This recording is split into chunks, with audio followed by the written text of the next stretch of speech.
श्रीकृष्णा शरणं मम, श्रीकृष्णा शरणं मम, श्रीकृष्णा शरणं मम, श्रीकृष्णा शरणं मम, श्रीराधा शरणं मम, श्रीरुक्मिणी शरणं मम, श्रीभामा शरणं मम, श्रीकृष्णा शरणं मम, श्रीकृष्णा शरणं मम, श्रीकृष्णा शरणं मम, श्रीकृष्णा शरणं मम, श्रीकृष्णा शरणं मम।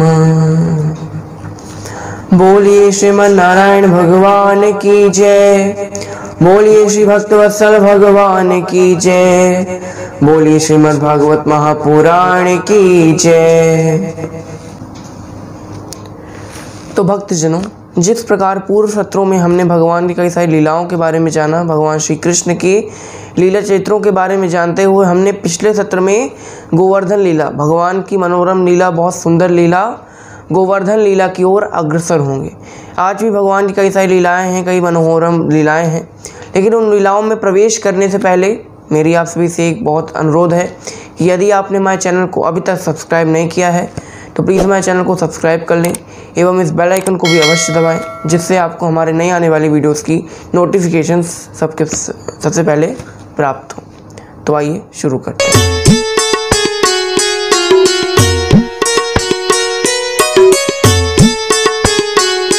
आज जो भागवत जी में भगवान की कुछ कई सारी लीलाएं हैं जो गोवर्धन लीला से पहले आती हैं, उनके बारे में हम जानेंगे। जो गोवर्धन लीला के पूर्व की कुछ लीलाएं हैं। पहली कथा आती है प्रलंबासुर का वध भगवान ने किस प्रकार किया। एक बार कंस ने प्रलंबासुर नाम के एक राक्षस को भगवान का अंत करने के लिए वृंदावन भेजा। उसने सोचा कि अगर मैं इसका शत्रु बनकर जाऊंगा तो हो सकता है कि मैं इसका अंत करने में नाकाम हो जाऊं, तो एक मित्र की भांति अगर जाऊंगा तो मित्रता का प्रस्ताव ये जल्दी से स्वीकार कर लेगा और मैं छल से इसका अंत कर दूं। तभी उसने एक ग्वाले का रूप बनाया और उनकी ग्वाल मंडली में शामिल हो गया। कृष्ण ने कहा, तुम कौन हो? उसने बताया कि मैं एक नया ग्वाला हूँ, अभी अभी मैं वृंदावन शिफ्ट हुआ हूँ, इसलिए मैं तुम लोगों के साथ खेलने आया हूँ, अपनी गैयाओं को चराने आया हूँ। भगवान ने कहा, ठीक है, अपनी गैयाओं को छोड़ दो चरने के लिए, हमारे साथ खेलो। अब यहाँ पर प्रलंबासुर ने कहा, ठीक है। भगवान तो सब जानते हैं, भगवान अंतर्यामी, भगवान उस राक्षस को देखते ही जान गए कि राक्षस है। अब भगवान सोच विचार करेंगे कैसे मारें कैसे मारें कैसे मारें। तो भगवान को एक सुझाव आता है। भगवान कहते हैं कि आज चलो हम लोग रोज़ तो एक साथ खेलते हैं, आज दलों में यानी टीम बनाकर खेलेंगे। एक टीम मेरी होगी, एक टीम दाऊ भैया की होगी। मेरी टीम में कुछ लोग होंगे, दाऊ भैया की टीम में कुछ लोग होंगे। और जो टीम वाले हारेंगे, जो कुछ खेल होंगे उनमें जो टीम के सदस्य हारेंगे वो जीतने वाली टीम को अपने ऊपर बैठाएंगे, जीतने वाले सदस्य को अपने ऊपर बैठाएंगे और उनको एक निश्चित स्थान उन्होंने निर्धारित किया, वहाँ तक घोड़ा ले जाएंगे, अपने पीठ पे बिठाकर सवारी कराएंगे। सब ने कहा ठीक है। अब यहाँ कई सारे खेल होते हैं। यहाँ खेल में कृष्ण भगवान की जो टीम थी वो हार जाती है और जो प्रलंबासुर था वो भगवान की टीम में था, क्योंकि उसको भगवान के साथ रहना था, तो भगवान की टीम में रहता है वो, तो भगवान की टीम अब हार जाती। भगवान की टीम हार गई, दाऊ भैया की टीम जीत गई। अब दाऊ भैया की टीम को जो कृष्ण भगवान की टीम थी वो सवारी कराती। अब जो दाऊ भैया हैं वो प्रलंबासुर के ऊपर बैठ जाते हैं। अब वो प्रलंबासुर सोचता है निर्धारित स्थान से इतनी आगे ले जाऊंगा कि कृष्ण मुझे खोजते खोजते, दाऊ भैया को अपने खोजते खोजते वहाँ पहुँच जाएगा और मैं उसका अंत कर दूँगा। अब यहाँ चालू होती सवारी कराना। अब जो प्रलंबासुर था दाऊ भैया को अपनी पीठ पर बैठाए निश्चित स्थान से कई दूर जंगलों में ले जाता। यहाँ दाऊ भैया को समझ में आता है ये कोई ग्वाल वाल नहीं है, ये कोई राक्षस है या कोई मायावी है। अब यहाँ प्रलंबासुर ने अपना असली रूप धारण किया। दाऊ भैया एक समय के लिए डर गए, फिर उनको याद आया, अरे हम तो शेषनाग के अवतार हैं, उनको अपने रूप का भान हुआ। तब उन्होंने अपनी गदा का आह्वान किया, गदा से उस राक्षस के सिर पर एक चोट मारी। यहाँ अब राक्षस उनको उठाकर पकड़कर आकाश में ले गया। अब आकाश में राक्षस के बीच में और दाऊ भैया के बीच में घमासान युद्ध होता है। बहुत देर तक युद्ध चलता है और इसके बाद दाऊ भैया उस राक्षस का अंत कर देते हैं। भगवान की ज़रूरत ही नहीं पड़ी। यहाँ भगवान दाऊ भैया को खोजते खोजते जंगलों में पहुँच जाते हैं। यहाँ दाऊ भैया मिलते हैं और सब लोग वृंदावन की ओर लौट जाते हैं। ये सब बताते हैं दाऊ भैया कि ये सब ऐसा हुआ कि वो जो ग्वाल था वो एक राक्षस था। तो यहाँ सब लोग दाऊ भैया की बहुत प्रशंसा करते हैं। ऊपर से देवता पुष्प वर्षा करते हैं, क्योंकि प्रलंबासुर कोई छोटा मोटा असुर नहीं था, बहुत विशाल असुर था। उसको मारना देवताओं के लिए भी असंभव था, इसलिए देवता उस प्रलंबासुर के अंत को देखकर बहुत प्रसन्न हो जाते हैं। अब यहाँ पहली कथा समाप्त होती है कि भगवान ने, श्री बलराम जी ने प्रलंबासुर का उद्धार किया। अब दूसरी कथा आती है जब गौओं को भगवान ने दावानल से यानी अग्नि से बचाया। कैसे बचाया? एक बार जो गाय थी, अब गर्मी का समय था, देखिए गोवर्धन लीला से पहले की बात हो रही, तो गर्मी का समय था। अब गर्मी का समय में गाय थी वो तप रही थी, घास भी सूख चुकी थी, तो उनको लगा कि हम वन में जाएं और घने घने जंगलों में जाएंगे तो हमको अच्छी अच्छी घास मिलेगी खाने के लिए। तो गाय एकदम घने हुए जंगलों में घुस जाती हैं। अब घने जंगलों में घुस गई, अब वो रास्ता भटक गई। भगवान नींद में थे, फिर भगवान की नींद खुली, कहते गाय कहाँ चली गई हमारी सब। अब यहाँ भगवान खोज रहे हैं गायों को, और गाय भी पुकार रही हैं कि ढूंढो मुझे घनश्याम, मैं खोई गैया तेरी। एक सुंदर सा भजन है, लेकिन अब हम लोग कथा में आगे बढ़ेंगे। तो यहाँ पर भगवान उन गायों के खुरों को पीछा करते करते, खुर यानी उनके पैरों के निशानों को पीछा करते करते पहुँच जाते हैं। अब यहाँ पहुँच रहे थे, तभी बीच में भगवान को प्यास लगी। अब भगवान चिल्लाना शुरू किए कि गैया कहाँ चली गई, मुझे प्यास लगी है। उतने में ही वन में आग लग जाती।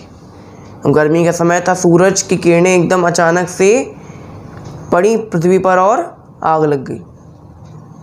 यहाँ आग लग जाती। अब तो गैया और चिल्लाना शुरू किया और रंभाना शुरू की। यहाँ भगवान उन तक कैसे भी करके पहुँच जाते हैं और अग्नि को पी लेते हैं। क्या करते हैं कि वो अग्नि को पी लेते हैं। यहाँ पर भगवान ने सबके सामने, यानी सब ग्वाल बाल भी भगवान के साथ थे, तो सब ग्वाल बालों के सामने भगवान ने अग्नि को पी लिया और गायों की रक्षा की। देखिए एक बार और भगवान ने अग्नि का ग्रहण किया था। कैसे? यहाँ जब भगवान ने कालिया दमन में कालिया को शिक्षा प्रदान की थी और शाम हो गई थी, अब जब कालिया नाग चला गया तब तो सब लोग ब्रजवासी सोचे कि अब हम वृंदावन क्यों नहीं जाते, हम यमुना के तट पर ही विश्राम करते हैं। गर्मी का समय था और वन में आग लग गई। अब सब लोग सो रहे थे, अब सोते हुए सब लोग सो रहे थे, अचानक से आग लग गई। तब भगवान को यह आभास हुआ कि आग लग गई है। तब भगवान ने आग को ग्रहण किया। ग्रहण क्यों किया? अपने मुख में स्थान क्यों दिया है? देखिए जब सीता माता का, जब भगवान ने राम अवतार लिया, तब भगवान ने सीता माता को अग्नि देवता को सौंप दिया था। आप लोगों ने सुनी होगी कथा कि जो सीता माता का रावण हरण करके ले गया था, तब वो सीता माता नहीं थी, वो सीता माता की छाया थी। असली सीता माता तो अग्निदेव के पास थी। तो अग्निदेव के पास थी, तो अग्निदेव ने उन पर एक उपकार किया कि उनकी पत्नी को अपने साथ रखा। अब यहाँ भगवान ने अपने मुख में अग्नि को स्थान देकर उनका मान बढ़ाया। अब ये चीज़ क्या है? देखिए पहली कथा में क्या हुआ, भगवान ने सुबह के समय अग्नि का ग्रहण किया, दूसरी कथा में रात के समय अग्नि का ग्रहण किया। पहली कथा में सबके सामने ग्रहण की और दूसरी कथा में सबके जब सो रहे थे तब। यानी इसका अर्थ ये है कि भगवान प्रत्यक्ष और अप्रत्यक्ष दोनों रूप में हमारी सहायता करते हैं। इस कथा का ये अर्थ हुआ। तो यहाँ भगवान ने गायों की रक्षा की। अब एक सुंदर सी एक कथा आती है, बहुत मनोरम कथा है कि भगवान सोचते हैं, एक बार सब ग्वाल वालों को बुलाते हैं, गैया चरा रहे थे सभी लोग और विश्राम कर रहे थे। अभी भगवान ने कहा कि भैया गैया तो गैया तो हम लोग रोज़ चराते हैं और खेलते हैं खाते हैं, तो कभी कभी कुछ पुण्य भी करना चाहिए कि कभी ऊपर जाएं तो पता चले कि कुछ भगवान कुछ बोले हमसे कि क्या पुण्य की हो, तो बोले कुछ नहीं, हमने तो सिर्फ गैया चराई। तो उन्होंने सोचा कि सबसे बोलूं कि पुण्य करें, कुछ पुण्य करें। उन्होंने कहा कन्हैया पुण्य कैसे होगा? भगवान ने कहा हमने सुना है कि यज्ञ करने से बड़ा पुण्य मिलता है, चलो हम लोग यज्ञ करते हैं। अब यहाँ पर सब ग्वाल वाले कहते हैं यज्ञ करने के लिए तो पंडित जी चाहिए। देखिए वैसे तो पंडित होता है, लेकिन जो ग्वाल वाले थे थोड़े से उनकी जुबान ऐसी ही थी। तो पंडित जी, तो पंडित जी कहाँ से आएंगे? तो उन्होंने कहा भगवान ने कि हम तुम्हारे गुरु, तो हम ही पंडित जी हैं, और हमसे बड़ा ज्ञानी कौन हो सकता है? ज्ञान की शुरुआत हमसे हुई। या भगवान ने कहा अरे हमने क्या बोल दिया, ज्ञान की शुरुआत हमसे हुई? उनके मन में विचार किया। तब एक ग्वाल वाले ने कहा क्या कन्हैया, ज्ञान की शुरुआत तेरे से हुई? कहते अरे अरे अरे, वो थोके से मुँह से निकल गया, मेरा मतलब था कि हवन करने में क्या होता है, कोई भी मंत्र पढ़ लेंगे, बस आखिरी में बोल देंगे स्वाहा, हो जाएगा हवन। अब उन्होंने कहा चलो ठीक है, पंडित जी का इंतजाम हो गया। अब दूसरी चीज़ कि सामग्री कहाँ से लाएंगे इतनी सारी? भगवान ने कहा कि जो वृंदावन के वनों में जो पत्ते वत्ते होते हैं ना, गिट्टी, तो वो सब लेकर आ जाओ, वही हमारी हवन की सामग्री। अब यहाँ भगवान ने हवन कुंड बनाया, सब ग्वाल वाले बैठे, भगवान बैठे। अब भगवान हवन कराएं, ओम अगडम बगडम स्वाहा, कुछ ना कुछ कोई भी मंत्र करें, अब हवन कराएं। अब हवन हो गया। अब सब लोग सोचें, सब लोग कहें कन्हैया हमने सुना है कि हवन के बाद जब यज्ञ करते हैं तो यज्ञ के बाद ब्राह्मणन का भोजन भी कराया जाता है। कन्हैया ने कहा बिल्कुल कराना चाहिए, बहुत पुण्य मिलता है। कन्हैया ने कहा जाओ सब लोगों से कह दो कि कल वृंदावन के नंद बाबा के यहाँ चूल्हा न्योत है। चूल्हा न्योत है मतलब सबको निमंत्रण है, और कल किसी को चूल्हा नहीं जलाना है।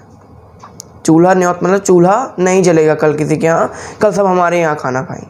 अब ये ढिंडोरा पिट गया। अब सब ब्राह्मण तो बड़े खुश, क्योंकि उनको पता था कि भाई जब नंद बाबा के यहाँ भंडारा होवे, जब नंद बाबा खाना खिलाएं तो बड़े अच्छे अच्छे पकवान बनाएं, बड़े बड़े मिठाइयाँ बनवाएं और खिलाएं तो और दान भी बढ़िया दें, मोटा बड़े बड़े सिक्के दें सोने के, तो बड़े खुश हो जाते हैं। अब यहाँ एक रात पहले से ही सब ब्राह्मण भूखे बैठे हैं कि अच्छे से थोड़ा पेट खाली रखेंगे ना, कि कल बढ़िया अच्छे पकवान मिलने। अब यहाँ भगवान ने मैया को नहीं बताया कि हमने यज्ञ किया। यहाँ सुबह सुबह सब ब्राह्मण, एक दो नहीं हज़ारों ब्राह्मण पहुँच गए यशोदा मैया के दरवाजे। अब यशोदा मैया दरवाज़ा खोली। अब यशोदा मैया देखती हैं अरे इतने सारे ब्राह्मण। यशोदा मैया कहती हैं काहे को आए हो? अब आधे ब्राह्मण तो ये सुनी के बेहोश हो गए, काहे को आए हो? उन्होंने कहा काहे को आए क्या, तेरे लाला से पूछना, तेरे लाला ने हमको निमंत्रण दिया। मैया ने कहा अच्छो, कन्हैया ने निमंत्रण दियो? कहते हाँ। मैया यहाँ कन्हैया को बुलाती। अब मैया कहती हैं क्यों कन्हैया, तैने इन ब्राह्मणों को बुलायो? कहते हाँ मैया मैंने बुलायो। कहते क्यों? कहते मैया मैंने ये यज्ञ किया था तो मैंने सोचा कि ब्राह्मणों को भोजन कराना चाहिए, तो मैंने बुला लियो। यहाँ मैया ने कहा तो मुझे बताना चाहिए था ना। अब यहाँ ब्राह्मण देवता कहें कि मैया और लाला तो बात करते रह जाएंगे। ब्राह्मणों ने कहा हमारा क्या, हम क्या करें? कन्हैया ने कहा देखो ब्राह्मण देवता, जो हमने यज्ञ किया था तो वो यज्ञ नकली, यज्ञ के पंडित जी नकली, यज्ञ के मंत्र नकली, यज्ञ के पुरोहित नकली, और यज्ञ के यजमान नकली, यज्ञ नकली तो यज्ञ का भंडारा भी नकली। यानी आप लोग मानसिक रूप से, हमने देखिए मानसिक रूप से यज्ञ किया था, हमको कोई मंत्र नहीं बनते थे, इसलिए हमने मानसिक रूप से यज्ञ किया। तो आप भी मानसिक रूप से भंडारा कर लीजिए कि आप लोग यहाँ पर आए, आपने 2-2 रसगुल्ले खाए और आपका पेट भर गया, आपने 2-2 सिक्के सोने के पाए और रवाना हो जाइए।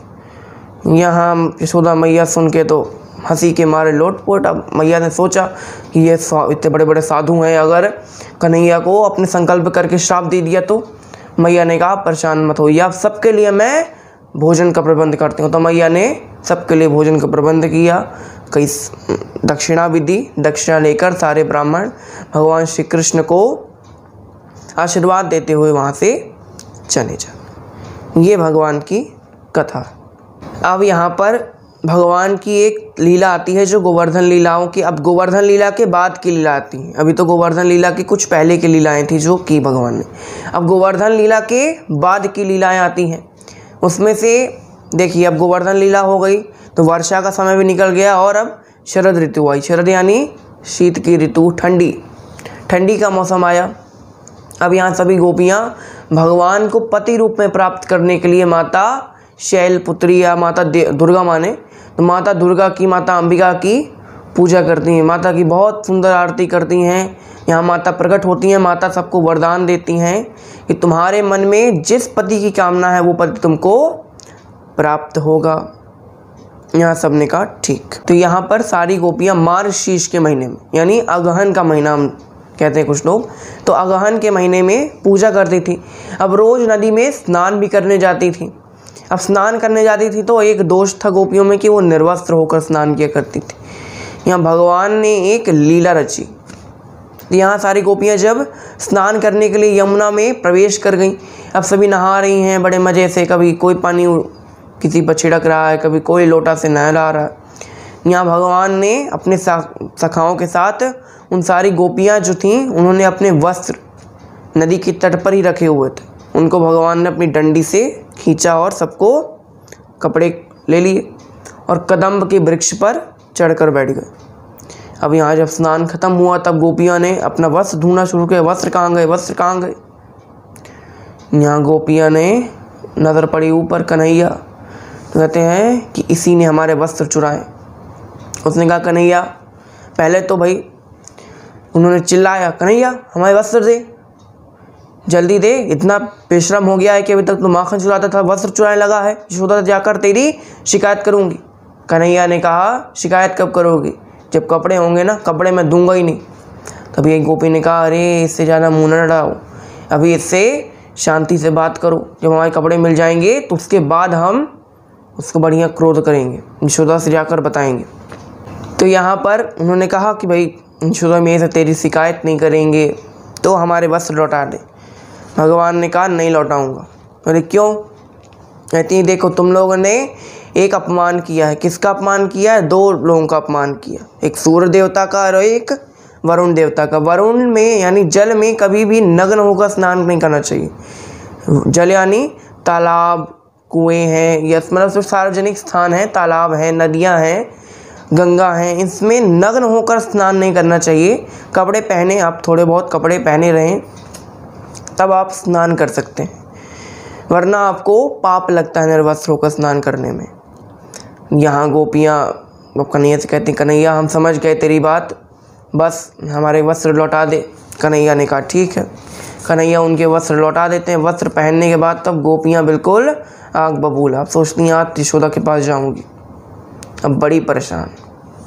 अब सब यशोदा मैया के पास जाएं, यशोदा मैया से शिकायत करें कि तेरा लाला तो इतना बदतमीज़ हो गया है कि अभी तक तो माखन चुराए, फिर अब वस्त्र चुराने लगा।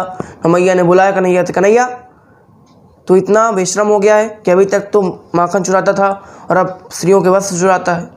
तो भगवान ने बताया कि ये स्त्रियां यमुना में नग्न होकर स्नान कर रही थी, और यमुना में नग्न होकर स्नान करना है, किसी भी नदी में नग्न होकर स्नान करना पाप होता है। मैया ने कहा तुम्हारी गलती है, मेरे कन्हैया ने तुमको एक सीख प्रदान की। गोपियाँ कहें कि जब भी हम आए मैया तो हमको उल्टे जवाब दे के भेज दें। अब यहाँ सभी गोपियाँ चली जाती। ये जो भगवान का चीरहरण का चरित्र है उसमें कई लोग प्रश्न उठाते हैं कि भाई भगवान ने दूसरी स्त्रियों के वस्त्र क्यों उठाए, उनको ये सब क्यों किया। देखिए इस समय जो भगवान की जो आयु है अगर माने तो 9 वर्ष की है भगवान की आयु, और 9 वर्ष के बालक के अंदर काम भावना तो मुझे नहीं लगता कि 1% होगी, नहीं हो सकती। तो यहाँ पर चीरहरण में काम तो है ही नहीं। दूसरी चीज़ की उन्होंने एक सीख प्रदान की गोपियों को कि भाई नदी में नग्न होकर स्नान नहीं करना चाहिए, तो यहाँ काम वासना नहीं होती। और गोपियाँ जो थीं वो स्त्री तो थी नहीं, पहली बात माने। गोपी का अर्थ स्त्री होता ही नहीं है, ये पहली बात। गोपी का अर्थ क्या होता है? गो का अर्थ होता है इंद्री और पी का अर्थ होता है पीना, यानी जो व्यक्ति जो मनुष्य अपनी सभी इंद्रियों से केवल कृष्ण रस का पान करे वो गोपी है। स्त्री का गोपी का अर्थ स्त्री नहीं होता। और ये जब सारी गोपियाँ थीं वो एक ऋषि मुनि है। देखिए राम जन्म में सारे जो ऋषि मुनि भगवान से मिले तो उनके मन में था कि हम भगवान के साथ ज़्यादा समय बिताएं, उनको बहुत उनके साथ रहें। यहाँ भगवान ने उनकी इच्छा पूरी करने के लिए उनको वरदान दिया कि अगले जन्म में जब हम कृष्ण जन्म लेंगे तब आप गोपियों का अवतार धारण करेंगे और हमारे साथ रहेंगे। और केवल हमारे साथ नहीं रहेंगे, आपको वो सुख का अनुभव होगा, वो आनंद का अनुभव होगा जो किसी जन्म में किसी को प्राप्त नहीं हो। क्या? देखिए अखिल सृष्टि ब्रह्मांड रचिता भगवान है जो सबको सब कुछ देने वाले हैं। वो गोपियों के सामने एक मटकी माखन के लिए रोते थे, नाच नचाती थी, छछियावर छाछ पे नाच नचावे। छोटे से छाछ के मटकी के लिए गोपियाँ नाच नचाती थी। भगवान नाचते थे क्योंकि उनके अंदर प्रेम था।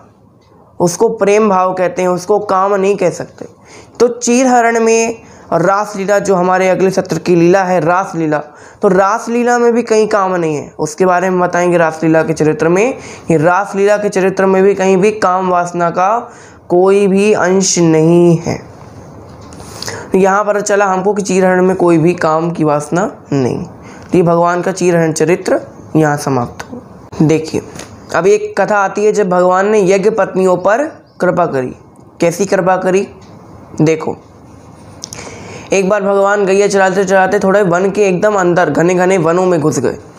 अब यहाँ घने घने वनों में घुसे तो सब ग्वाल वालों को भूख प्यास लगी। कन्हैया से कहे, कन्हैया दाऊ भैया हम लोग को भूख प्यास लगी, कुछ खाने को दो या कुछ खाने का कोई इंतज़ाम करो। कन्हैया ने कहा, ये वन में पास ही में कुछ ऋषि रहते हैं, वो अंगीरस नाम का एक यज्ञ कर रहे हैं, वहाँ पर तुम जाओ, उनसे कुछ भोजन की याचना करो, कुछ चावल वगैरह मांग लाओ तो तुम्हारी भूख शांत हो जाएगी। यहाँ ग्वाल बाल जाते हैं ऋषि के पास।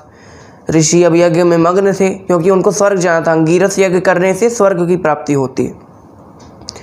यहाँ उन्होंने बताया कि हमको भगवान श्री कृष्ण ने भेजा है, तो आप हमें थोड़ा सा खाने के लिए, हम बहुत भूख प्यास से बेचैन हैं, थोड़ा सा चावल दे दीजिए, थोड़ा सा भात दे दीजिए, जिससे हम अपनी भूख को शांत कर सकते। लेकिन जो ऋषि थे वो तो स्वर्ग जाने की लालसा में यज्ञ में डूबे थे कि उन ग्वाल बालों पर कोई भी ध्यान ही नहीं दिया। ये ग्वाल बाल रोते हुए भगवान के पास आते हैं, कहते, कन्हैया तूने जहाँ भेजा था वहाँ तो हमको भोजन तो क्या किसी ने हमारी तरफ देखा भी नहीं। कन्हैया ने कहा, दोबारा वहीं जाओ। ग्वाल वालों ने कहा, अरे दोबारा क्यों जाएंगे, हम अपना बेइज्जती क्यों कराएंगे, भले हम ग्वाल बाल, लेकिन हमारी भी कोई इज्जत होती है कि नहीं होती। कन्हैया ने कहा, जाना वहीं है लेकिन जाना वहाँ नहीं। कैसे? अभी तुम कहाँ गए थे? ऋषियों के पास। अब तुमको ऋषि की पत्नियों के पास जाना है। ऋषि की जो पत्नियां हैं वो हमारी बहुत बड़ी भक्त हैं, वो हमको बहुत चाहती हैं, इसलिए अगर तुम हमारा नाम लेकर उनसे कुछ मांगोगे तो वो ज़रूर तुमको देंगे। यहाँ जो ग्वाल बाल हैं वो अब ऋषि पत्नियों के पास जाते हैं। ऋषि पत्नियों से कहते हैं कि ऋषि पत्नियों, भगवान श्री कृष्ण यहीं थोड़ी दूर पर गैया चराने हुए आए हैं, उनको भूख लगी और हम सभी को भूख लगी है, तो तुम हमको खाने के लिए कुछ थोड़ा सा भात दे दो। अब यहाँ जैसे यज्ञ पत्नियों ने, ऋषि की पत्नियों ने सुना कि अरे भगवान आए, तब तो दौड़े दौड़े भगवान के चरण पकड़ लिए। कहते हैं, भगवान इतना इंतज़ार क्यों कराए, इतने वर्षों से, इतने युगों से आपकी प्रतीक्षा कर रहे हैं और आज जब दर्शन दिए। भगवान ने कहा, हम जानते हैं तुम लोग कितनी हमारी प्रतीक्षा कर रहे हो, इसलिए हमने तुम्हारी प्रतीक्षा की, अब और इम्तिहान नहीं लिया और तुमको दर्शन दिए। यहाँ आप कहते हैं, अब जो यज्ञ पत्नियाँ थी, ऋषि पत्नियाँ थीं, वो उन्होंने भगवान को भोजन खिलाया, खाना खिलाया, भगवान बढ़िया मस्त हो गए। अब यहाँ ऋषि पत्नियों से कहते हैं, जाओ तुम अपने पति के पास अब वापस लौट जाओ। उन्होंने कहा, अरे भगवान, जो आपको प्राप्त हो जाए उसके बाद कोई संसार में जा सकता है क्या? भगवान ने कहा, वैसे तो नहीं जाता, लेकिन अभी तुम्हारे कुछ कर्म जो हैं वो धरती पर शेष हैं, इसीलिए तुमको अभी अपने पतियों के साथ जाना पड़ेगा। लेकिन जब तुम्हारी मृत्यु होगी तब तुम मेरे धाम आओगी और मोक्ष को प्राप्त करोगी। यहाँ भगवान ने यज्ञ पत्नियाँ ने ऋषि पत्नियों पर कृपा की। यहाँ भगवान के एक और छोटा सा चरित्र, जो भागवत जी में ये सारे चरित्र आते हैं, तो आज समाप्त हुए। अब कल हम भगवान के सबसे मनोरम चरित्र, जिसको भागवत जी का प्राण कहा जाता है, कौन सा चरित्र? रासलीला, रास रचो है। रासलीला चरित्र भगवान का, जो भगवान का प्राण कहा जाता है, और एक सुंदर सा चरित्र आता है वैकुंठ प्रसंग, उसे सुनेंगे और कथा को आगे बढ़ाएंगे। लेकिन आज के लिए बस इतना ही। आपको बहुत बहुत धन्यवाद। जय श्री राधे। श्री भागवत भगवान की है आरती, पापियों को पाप से है तारती। भागवत भगवान की है आरती, पापियों को पाप से है तारती। पापियों को पाप से